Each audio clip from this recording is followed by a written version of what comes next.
Johnson's mill, I saw Becky Morgan skinny dipping nude.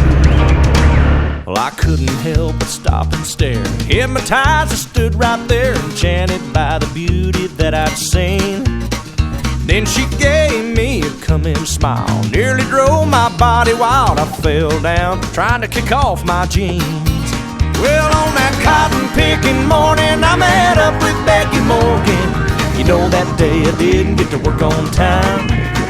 And in the days of my December, I know I will remember sowing oats at cotton-picking time. Well, I lost my job that summer, but I guess I had it coming.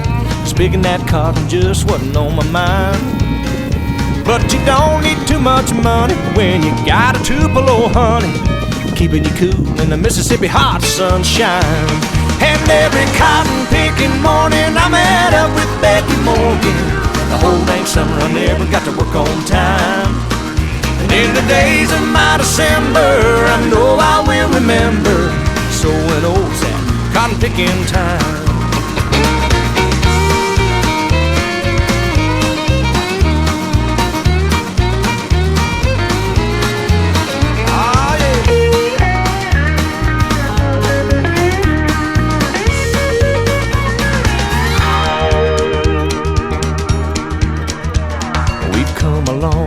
Since then, now on that cotton gin, and I bought that meal just to make her smile and to keep our love from growing old. We still go down there to that whole skinny dip, and Becky's just as wild. Now every cotton picking morning I wake up with Becky Morgan, and to this day I never get to work on time. And in the days of our December, I know we'll both remember sowing oats, cotton picking time. Now every cotton picking morning I wake up with Becky Morgan, and to this day I never get to work on time. And in the days of our December, I know we'll both remember sowing oats at cotton picking time. And we were sowing oats at cotton picking time. We were sowing oats at cotton picking time.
you.